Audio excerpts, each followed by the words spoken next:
let's kick things off. Let's start off with Back to the Future. So this is actually Back to the Future is one of my favorite movies of all time. And when they announced this, I was totally stoked on this. It looked awesome. Finally, a Back to the Future game that makes sense and isn't complete crap. You know, you're reminded of that LJN garbage on the NES and that friggin' Back to the Future 3 game on the Genesis that no one ever made it past the horse riding level. Oh my god! You just have to be very skilled to play that game. Finally, you know, the franchise is in the hands of people who care about it, and that actually did a good job with the game. So why don't we just roll the gameplay footage for it if we have it? So there we go. Now I want to say they did make an honest effort here. You know, they got Christopher Lloyd to voice Doc. This other guy, AJ Lucchesio, he did an awesome job with Marty's voice because they weren't able to get Michael J. Fox. But except for the last episode. Yeah, he had a cameo in the final episode for this first season of. Did he play Marty or play a different character? He played Marty, but like an older Marty, and then there were like gotcha. not clones, but like Martys from like different timelines and stuff that showed up right at the end. So yeah, well, there's a spoiler if you haven't played this. You know, they also got Claudia Wells, who was Jennifer in the first movie. They got her to come back and voice Jennifer in episode 3. So in terms of the voice acting, though, the only one that sticks out is Biff because they weren't able to get Tom Wilson to What else is that guy doing? See, that's the thing. He's been in other games. He was one of the guys. He was Lieutenant Beesman in that Star Trek Voyager Elite Force game. He's in Wing Commander 3. He's in Wing Commander. He's done other video games, but you know when I was looking at his stuff, he doesn't want to be associated with this type of stuff anymore. Yeah, those movies were terrible. I'm done with those. He doesn't want anything to do with something where he's going to be portrayed as a pop icon from like yesteryear, right? He said he only wants to focus on new projects and do newer stuff. It's something about Back to the Future. Like from what I've seen from the guy, like he hates when people bring it up. Like that's the other thing. He's got a stand-up routine where he does a song about how people ask him how Michael J. Fox is in person and stuff, and like it drives him nuts. Get the hell out of my car, old man! Butthead. Yeah, buttheads.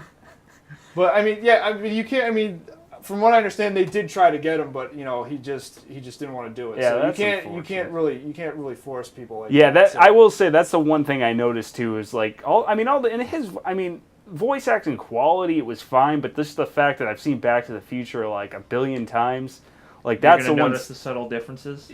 Yeah, that one was pretty different. I mean, exactly. That was the point. That was the only point I was trying to make in terms of the voice acting. His is the one that like the voice for Biff in the game is kind of similar, but that's the one that sticks out above all the others. Where it's like, oh, okay, you know, it would have been awesome if they had got him for it, but unfortunately they couldn't. So you know. In that same vein, if you want to talk about the sound in this game, you know, same thing. They got the licensed tracks from Huey Lewis, and they've also got they redid the theme music, and all the music in the game sounds exactly like the original score from the movies. So it's definitely awesome. No issues with the sound. Let's see. If you want to talk about graphics in this game, I mean, from this footage right here, you can get a feel for pretty much how it looks. It's not AAA quality, but you know everything is detailed enough. You know, Christopher Lloyd and Michael J. Fox allowed Telltale to use their likenesses, so you know, of course, Marty and Doc look nearly spot on. But there's still this, you know, everything has that kind of cartoony look to everything that you can kind of see here, which I don't know. I guess that's either a plus or it's kind of like, eh. I think it works for the game because you gotta, you know, it's not like they have like the biggest budget, like you said, not AAA, but so I think the cartooniness of it kind of works with the art direction they're going through, and it makes it passable. If they tried to make it like a realistic, like very realistic looking game, which I don't think I'd want that in a Back to the Future type game anyways, because you know it's Back to the Future, like it's, you know, has that little bit of goofiness to it, which I think makes it fun. So sure. Did it feel like Back to the Future? Yeah. Does it have? Yeah, absolutely. Yeah, okay. Definitely. It I feel like, you know, if LucasArts did a Back to the Future game like they did like an Indiana Jones game back in the 90s, it would be like this game, except, you know, 2D and pixelated. But that's the feeling I got with it. Yeah, that's what I was gonna say too. Like this type of game, or Back to the Future, just the property in general lends itself to a point and click really well, because what the hell else were they going to make with this? A first-person shooter? You know, I don't really think a whole lot of other different game types would have worked for this. You know, so if you want to talk about, you know, well, what do you do in this game?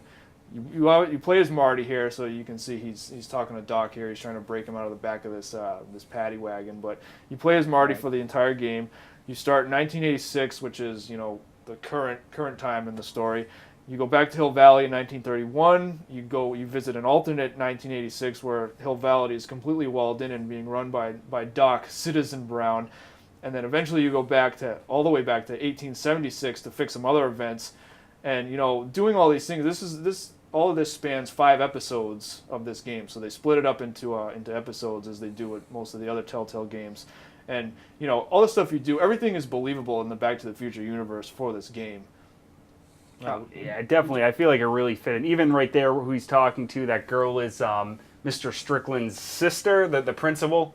Like, that's supposed to be his sister, and Edna Strickland. Yeah, the way they put her in there and stuff. The whole story flowed really well. It felt like an extension of the main trilogy. So I was really happy about it. Yep, and again, as you can see from the gameplay here, it's your standard point and click. You got dialogue trees, and then there's puzzles in there, and I think the puzzles vary. There's some that are a little bit too obvious and easy, but then there's others where you have to do, you know, a variety of things to complete the puzzle, and there's a lot of steps that are involved. So, you know, there's some puzzles that have unexpected solutions. There were actually quite a few times. I mean, I never got stuck to the point of having to consult GameFAQs, but there were some parts where I was like, geez, what are they looking for here? Like, what do they want me to do?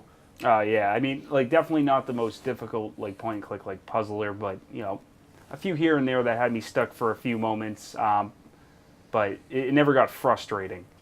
No. Yeah. So, yeah, I mean, overall, this was, I mean, I was happy with what they did with this game. You know, I think it does a fair job representing the property. It isn't perfect, but like I kind of hinted at before, it is the best Back to the Future game that they've ever done. You know, I do wish much. if I did have to say one way or the other, I wish they had gone the full release route with this, kind of like that Ghostbusters game we saw a few years ago. That would have been really awesome, but you know, for whatever reason, they opted to do it this way. Yeah, that seems to be the trend now with these games, is an episodic format, which is kind of cool because you get, you know, any of these episodes take like 2 hours, on average, I would say. So it's great when you first get and you're like, oh yes. Like when I first started playing, I flew through that like first episode, and then I was like, they took them like, they were coming out like once a month, I think. That's how they were doing it, but like I feel like there was a delay or two between like some of the episodes, and we're waiting like 2.5 months, and it's like, you know, it's like the wait in between kind of kills the momentum. I almost wish, you're right, it came out as just like one like full, like, you know, 10-hour like adventure game like all at once would have been awesome. But Yep. But you know, you can't blame it. That's just the way Telltale works right now. So it's been working for them. I can see them not, you know, changing that format, because I think all their games work with that episodic format. So don't see it stopping anytime soon.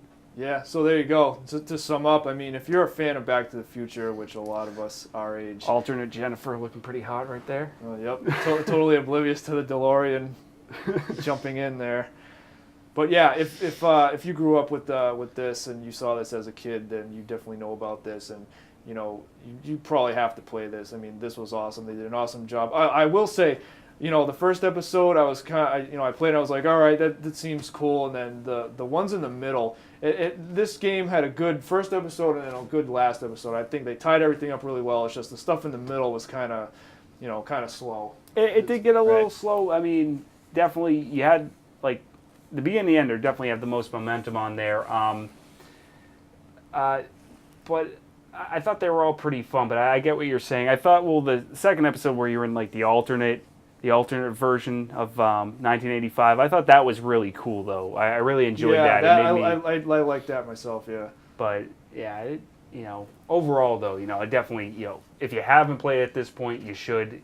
Whether you're a fan of Back to the Future or again, old school like 90s, 80s point and click adventures. Yeah. Now, like the Walking Dead has, where they just came out with all the episodes on for like the PS3 or something like that. Does that have it where it's all the episodes are on one disc? I believe it does. I know on the Wii it does. I'm not okay. sure. I'm willing to bet you can buy all of them as a set, like for one price, which was the other thing I was going to say. At this point, you can probably pick it up pretty cheap. So if you haven't played it yet, and you're probably a Back to the Future fan, buy it right off Telltale. I think they do that with most of their games after they finish like the season. yeah. Like they usually release like a physical copy.